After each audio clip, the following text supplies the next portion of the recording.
Hey everyone, Phreak here. 8.11 had a micropatch on June 1st. There's also one on May 31st, and we'll go over both of those sets of changes here. So let's talk about what changed after we saw 8.1 come out. Of course, I had a rundown. It was an hour and a half long. A lot happened, mostly marksman, aka crit items, got a lot of changes, and sort of fighter slash assassin items got changes as well. And lots of champions went up and down in power. So we're going to actually jump into the actual changes first, and then afterwards I'm going to do two things. One of which is kind of reviewing my patch rundown very slightly, and then two, talking about big patches like this one and micro patches following up. I saw a Reddit thread talking about how the balance team sucks because there's 4 micro patches already in, and again, I'll push that to the end of the video. If you don't want to watch that, that's fine. So the 6-1, June 1st, for me it was yesterday, for you in Europe, probably the day before, micro patches come out. Yasuo gained 3 base attack damage, and he gained an additive 30% crit damage on his Q. Now, for those who don't know Yasuo very well, Yasuo never had 200% crit damage in anything in his entire kit. The way Yasuo works is because he has double the crit chance, he essentially has Infinity Edge passive, he only crits at 1.8x. Q is special because I guess it was AoE, it hit multiple targets, it was a tornado, I don't know, whatever the reason actually was for the designer, but the tornado was only 1.5x. Additionally, Q, as far as I can tell, never crit its base damage. It only ever crit his total AD at 1.5 and then added the base damage on top. Now what's funny about that is it was possible before, back when crit damage was still a thing, that your Q would do less damage than your auto attacks because the 1.5x crit was so much worse than 1.8x crit. At a certain amount of AD, the base damage couldn't carry that anymore. So what we are at now is he has 3 more base attack damage, as you can see here. And also now all of his crits are at 1.8x his total attack damage. Of course, keep in mind he lost the item Infinity Edge. That was a big crit damage multiplier. He instead gained Infinity Edge as a crit chance multiplier. Now, as we talked about in the previous rundown, you can go back and look at that. At certain armor values, and usually that's about 83, true damage conversion became better than crit damage conversion, basically. And now I'm blanking slightly in terms of that number actually being 83. It's either 83 or 133, either way, or 166. Either way, you go back in the video, my numbers were right in the video, but either in the low hundreds to mid hundreds, the true damage conversion became better than just simply adding crit damage. So just FYI that. And because Yasuo had lower than average crit damage, this, in fact, biases towards his favor. The new Infinity Edge unique passive is actually a better unique passive for him because you still convert all your damage to true, and there was less multiplying happening before, so you don't miss it as much, if that makes sense. Either way, because item builds changed and his core items like Phantom Dancer got more expensive and Infinity Edge couldn't be a good rush item anymore and lots of other things happening, Yasuo got a lot weaker. He lost a lot of win rate. And by gaining 3 attack damage and all this crit damage right here, and here's the math, here's his base AD before and after. A solid 5 to 3% base attack damage increase is pretty reasonable.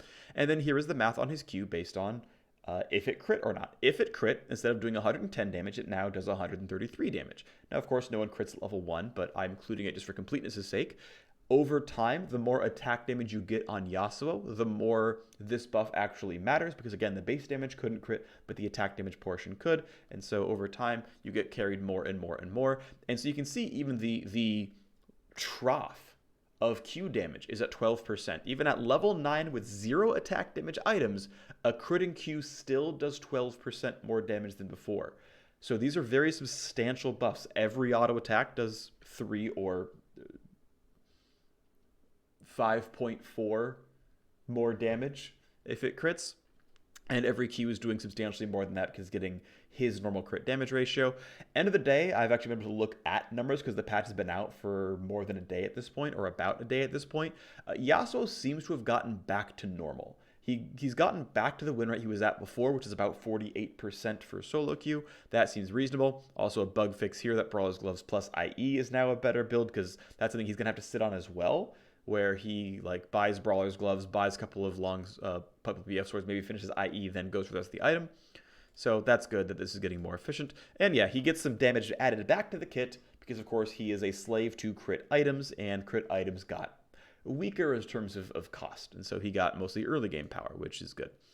Next up is Kai'Sa. Kai'Sa was already arguably the strongest bot laner before the patch happened. If you guys watched Doublelift's TLDR on the patch run, I thought it was actually very good. It was a 3-minute little video that they produced pretty nicely. Shout out to Team Liquid for making that happen. He basically said that people whose item builds didn't change got better, notably Kai'Sa and Ezreal. And that ended up being true. Not only, of course, because Blade of the Ruin King got cheaper, and that's a good thing, but turns out when other champions power spike much later, being a Rageblade champion or a Trinity Force champion tended to be a pretty good thing for you. So Kai'Sa lost a 3 to 2 damage off her plasma.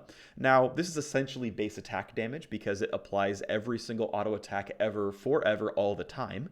It also technically adds to her W because her W applies plasma twice, so it's a small base damage decrease to her W to the tune of 2 or 3x that, based on whether it's evolved or not. And then her passive damage bonuses per stack went down at later levels. To explain the Kai'Sa passive mechanics, if you hit a champion who's at full health, you will do exactly this amount. You do not do the per stack damage until after they've already been hit once by something else. I tested that out this morning just to make sure that it didn't do something silly. Things like, oh, by adding my first stack, I add this 1 to 5. That's not how it works.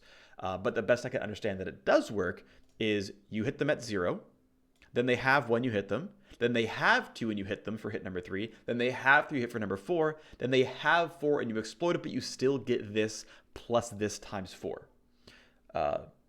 I didn't do all of the math to ensure against target dummies that you really got full number 4 plus explosion, but I'm virtually certain that's the case here. Either way, let's move on. What it comes down to is Kai'Sa essentially lost base attack damage.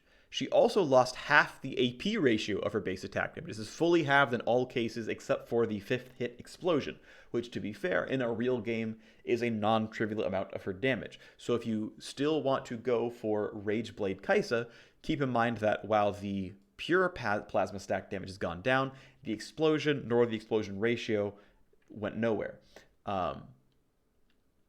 Also, they buffed the WAP ratio to help compensate for the fact that she lost somewhere between 0.1 and 0.2 AP ratio per auto attack. And so she got 0.15 back, which is a rough approximation of what that would have been. In some cases it's worse, some cases it's better. Either way, this is what happened to Kai'Sa overall. This is, of course, the first hit. If you could only ever buy a rapid fire cannon and poke somebody once, this is how much damage she lost. This is her base attack damage because you have to use her base attack damage when you hit someone, plus the base plasma damage, and it went down a respectable-ish 3 to 2 damage, as we said, which is 2 to 5%. Not huge, but it exists. She's an attack speed champion. Most builds right now are like Rageblade, Berserkers, Greaves, Ruin King, or Hurricane, and you get yourself into your E-Evolve, and so you're an attack speed champion. This might change as a result. I also then included, okay, what if you got 5 auto attacks off so that we can fully math out the passive plasma damage? Now, I want to point out that this does not include the percent missing health.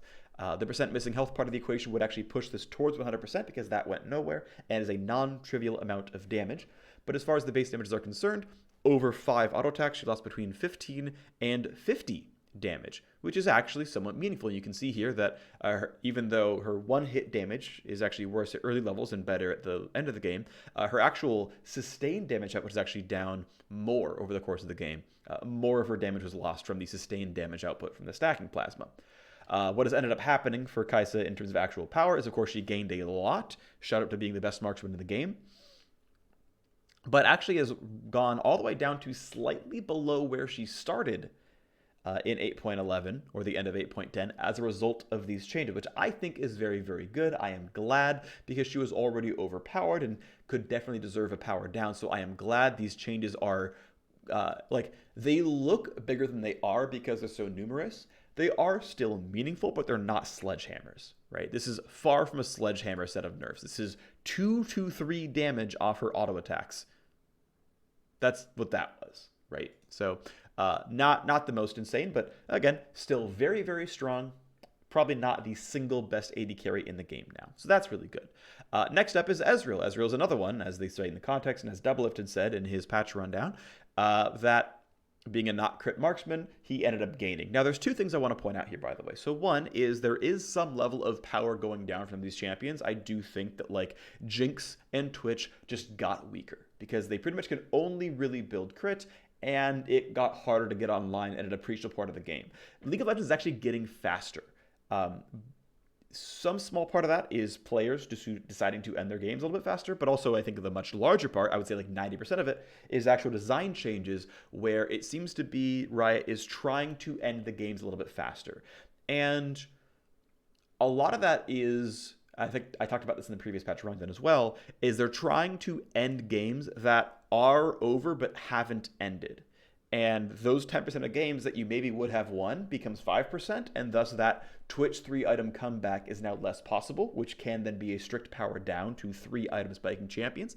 But also, if just the average game time is 32 minutes instead of 36 minutes, that's 4 less minutes to buy items. And if your items cost 600 more gold, you never get that second zeal, and so Jinx never gets to her actual power spike. In now 90% of games, she no longer reaches that spike, whereas in maybe 50% of games she would have. And I'm making up numbers, but this is the kind of things that are happening, that when you make games faster, multiplicative scaling gets worse because you don't reach the point where you've crested your opposition. I think that Riot probably needs to do some more to prop up crit marksman a bit more. They, for example, made Baron easier to kill. They made inhibitor turrets easier to kill. They made Elder Dragon easier to take a second time recently, and there's actually, I guess this is a leak, they're trying to do more Elder Dragon stuff in the near future to make it happen more often. I think Elder Dragon's cool, and I would like that to be more a frequent occurrence. I think it's a cool thing, but I think that they will have to look at champions that scale into late game and get them online sooner.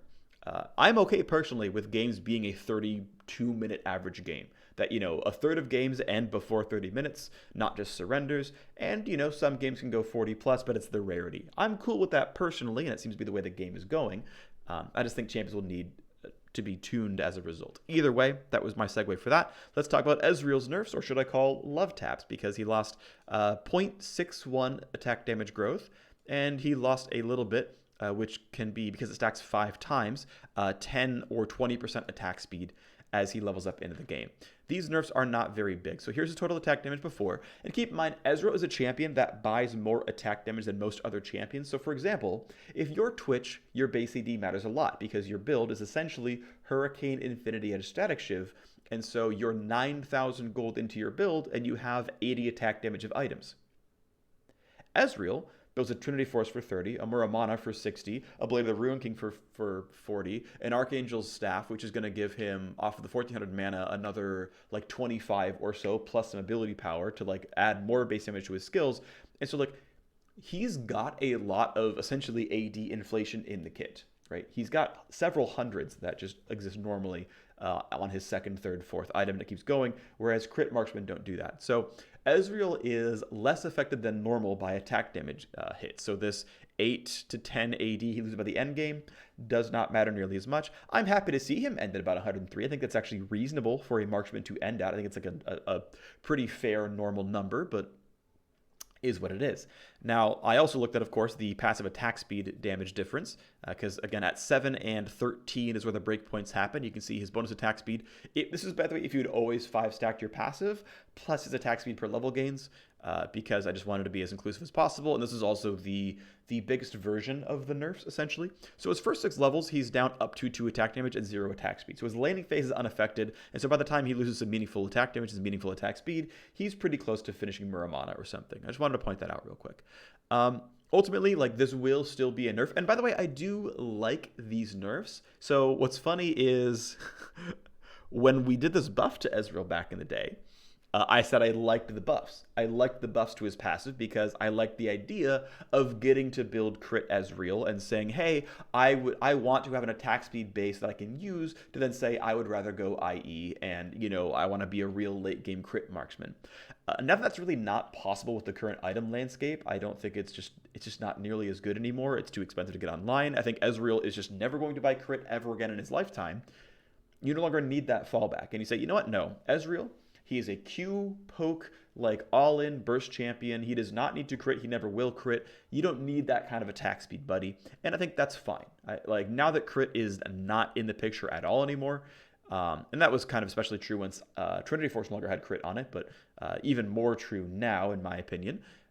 He could use the power down, he could use the everything else. So either way, the way this math worked out, Ezreal, of course, did gain quite a bit in terms of his power gain because of the patch changes. Blade of the Rune King got cheaper, Crit Marksman got weaker, and at the end of the day, these patch changes are not that big. He has ended up so far slightly stronger than he was in 8.10. So Ezreal is still going to be a cream of the crop AD carry, still up there with Kai'Sa. I think they're probably still the top two, even though I just said a second ago Kai'Sa maybe he's not number one anymore.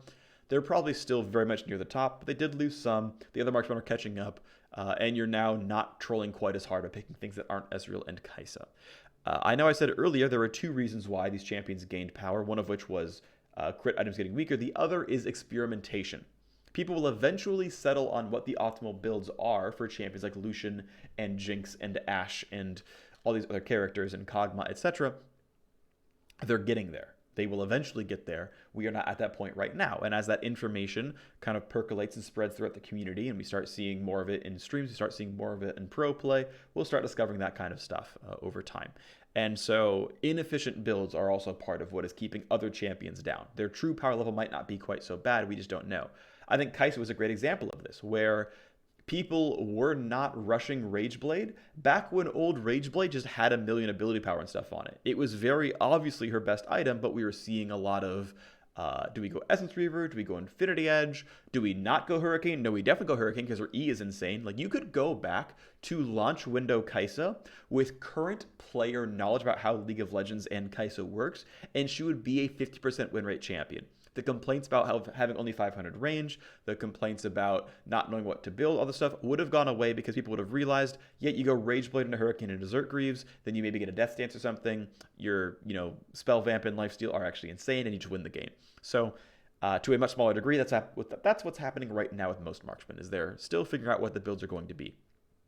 Next up is, holy moly. These changes, I think, are absolutely nuts. So Taliyah got some big changes in 8.11. She lost AoE on her Q. She lost in-combat move speed from her Q. And if I remember it properly, I am pretty sure I said that Taliyah was going to be weaker as a result of these changes. I hemmed and hawed, but I'm pretty sure that's where I ended up. That ended up being true. She went from like a 40, let's say 7% win rate to like 45, 44% win rate. She lost quite a bit because she lost wave clear, she lost in-combat mobility, she lost damage on her E, she lost R duration, she gained W cooldown, basically, was the only gain. And so, yeah, she went power down. And so what's nice is they added power back up. And they added power back up in ways that are not just wave clear.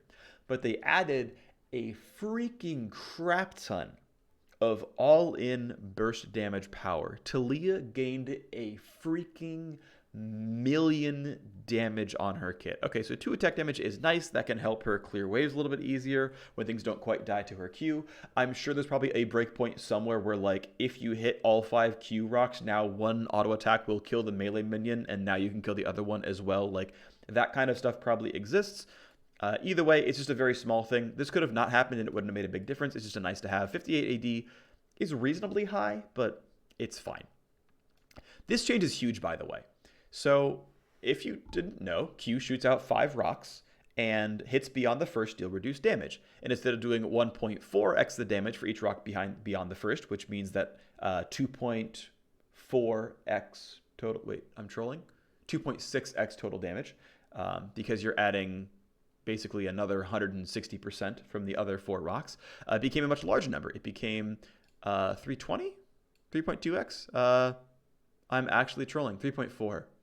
Yeah, because you're getting another 240% damage off 4 times 60%. Either way, I actually already did the numbers. I don't know what I'm doing in my head. Her Q does this much more damage, 31%. I want to point this out. A level 1 Q, if you just hit all 5 bolts, unless I'm trolling and like it does 40% less than the one before, and then less than the one before, and then less than the one before, I do not believe that's the case, but maybe I'm trolling and I'm actually doing the math wrong here. That is a possibility. I've done things wrong before, but assuming it's just like 1 and then 0.6 forever instead of 1 and then 0.4 forever, here's the base damage on her Q. It's a 31% damage increase, which is really, really massive. And seriously, this is an insane amount of damage. At level 9, she has a 578 damage ability on champions. That is actually nuts. That is an actually incredible amount of damage. And it's truly incredibly high. If these numbers are wrong, I will have an updated number in the description below the video. I'll do that as soon as I finish uploading this. But this is insane. And keep in mind, of course, the ability power ratio is multiplied by the same amount here. She's going to be really, really good in terms of damage. And even if it is like a multiplicatively sort of downscaling, this will still be a very substantial damage increase. The next thing up here is the Unraveled Earth dash damage is going up by a flat 15 and a 0.1 ability power ratio. So the 0.1 ability power ratio is a 50% ability power ratio increase, and the plus 15 damage is, of course, really substantial at rank 1, which is going to be through the first 7 levels of the game. And even still, going from 75 to 90 is still a 20% damage increase, which is really, really, really massive. So here's the second side of this thing, which is if you land the first part of E and then shove them through it for max rock damage, this is the damage output of that combo. So you can see at level 3, assuming my Q math is correct, and maybe it isn't because I could be dumb, her E toss is up by 46 damage, and her Q is up by like 80 damage. Which is now a 528 damage burst combo instead of a like 400 damage burst combo. This is an insane amount of damage, and I know I've done the E math correctly, so the E math is correct. So even if the Q isn't, and it's like it's a smaller number than this is still a very substantial damage gain. This is actually really, really, really quite huge. So I'm very, very appreciative of how insane this could be, because it truly is a lot of burst damage. Also want to point out that if you do land this full damage combo, this ability power ratio going up is actually very substantial. If you actually get a knock through, the knock through damage is actually what carries the ability overall. And so a 50% increase in the knock through AP ratio is a 30% increase in the overall ability power ratio. Her E, if you can land it fully, goes from about a 1.0 to a 1.3 ability power. So the base damage is up 12% at level 13, but the ratio is up 30% if you can get through everything. This is truly a massive damage gain.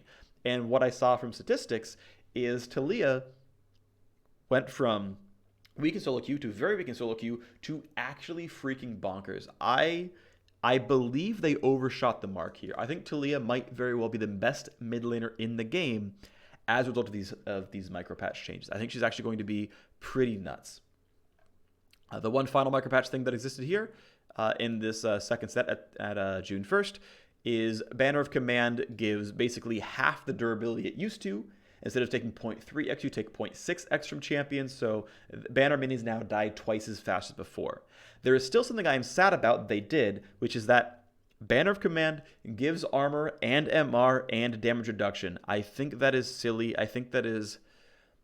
It's not necessarily lazy, but I dislike when it does two mechanics that do the same thing, because you can really just pick one. And yes, I know armor and MR affect minions and affect turrets, and champion damage reduction only affects champion damage. Also keep in mind, these minions gain a turret damage shield if they didn't already because of the because they were a cannon minion, for example. And I dislike that it has 3 different damage reduction mechanics when it could have just been, screw it, they all gain a bunch of armor and MR. And I realized that would have made cannon minions better because they get to keep their turret damage shield, but I really would have wished that Banner of Command was a more simplified mechanic in terms of what it actually did.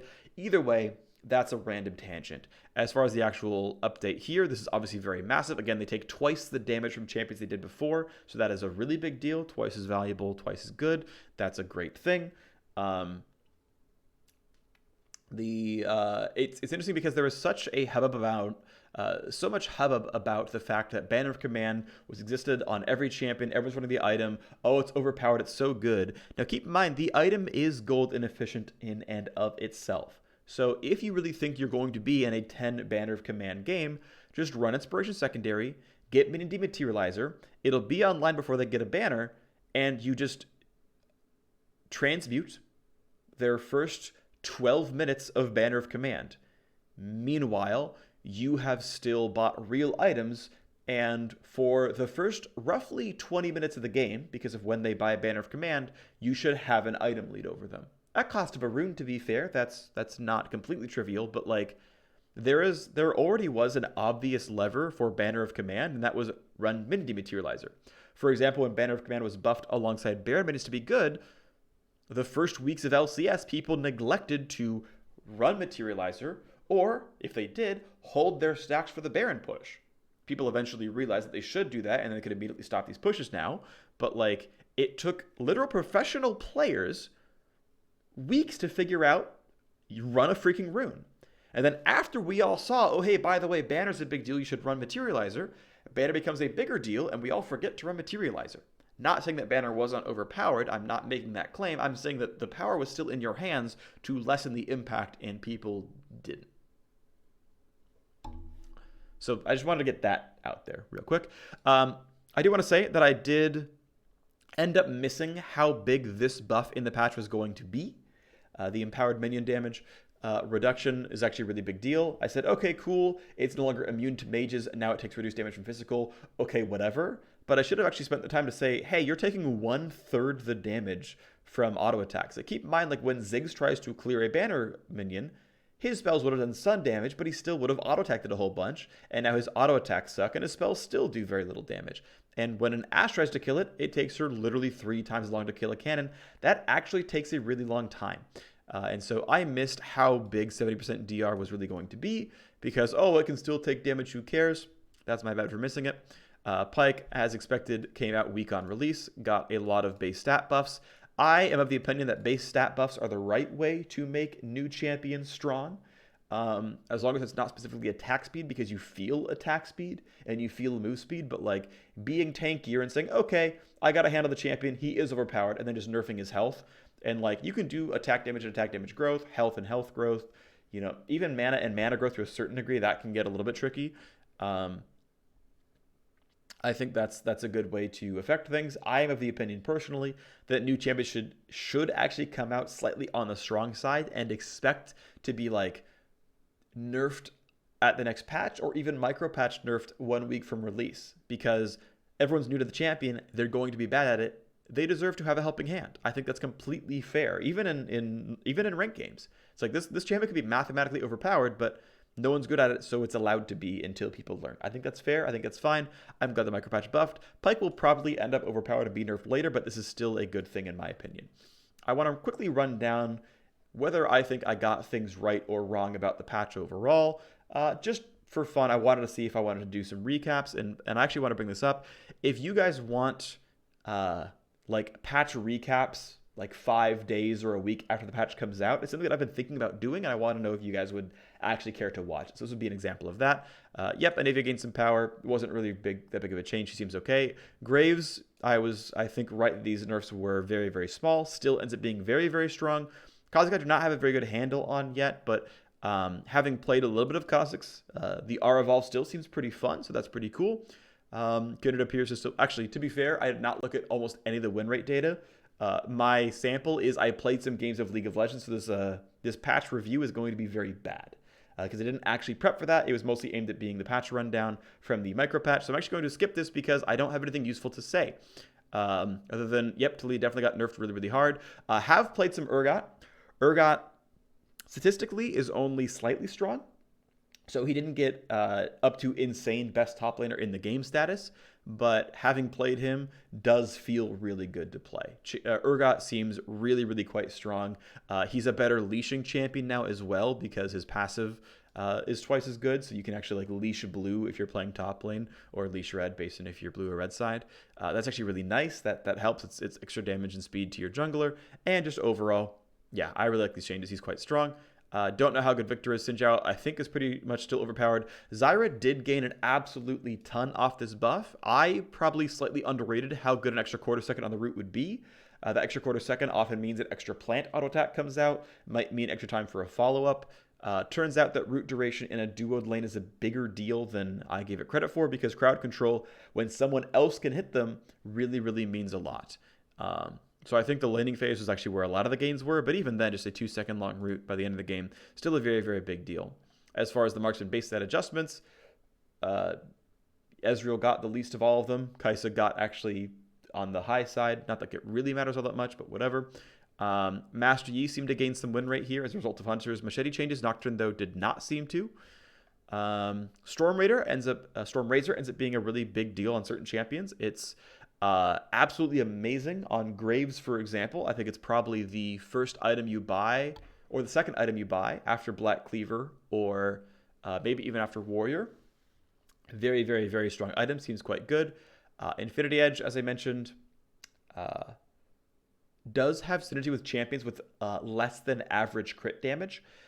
Misfortune Ultimate is an example of this, actually. I am reasonably confident there is a chance that MF can do crit builds.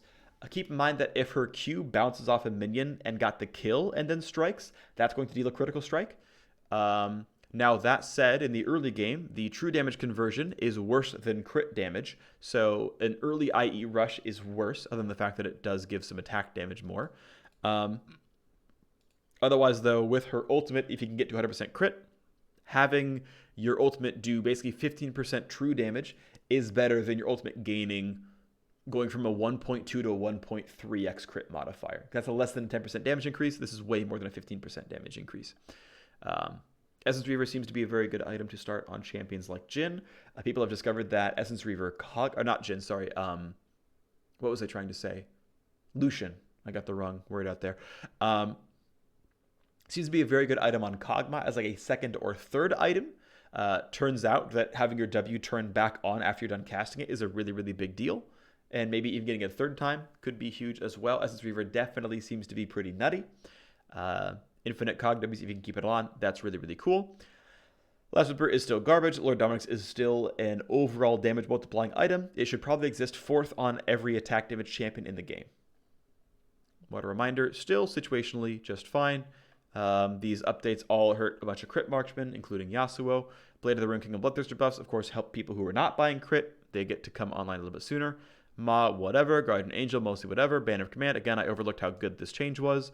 Shirley's haven't looked at too much. Runic Echoes ended up being a very big deal for champions like Evelynn. Evelynn gained a crap ton of win rate this patch.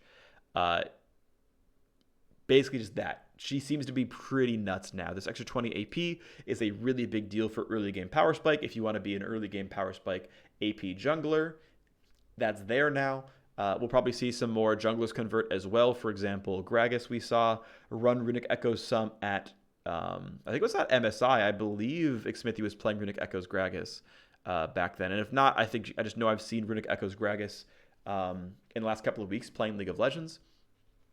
This is going to be even more likely. I know Gragas got some AP ratio buffs as well, so we might start seeing more hybrid Gragas and looking at more and more of these sort of hybrid junglers that might have a chance at it. Fleet nerf still ends up being optimal on a lot of marksmen, but it's a lot closer now. There's a lot there's many better choices now, or at least it's close. Choosing to go press the attack, choosing to go Conqueror is now much more similar for ranged marksmen in the bottom lane. Hail of Blades, I have not yet seen the optimal user on it just yet. I haven't looked at that closely, though, but it's not an obvious win in a lot of places, but I've not looked very closely at statistics. Ultimate Hunter, having looked at it a little bit, was not quite as strong as I thought it was going to be. It seems to be roughly on par with other champions. Some of this was like looking at ARAM, where Domination is a very common rune, or a common path.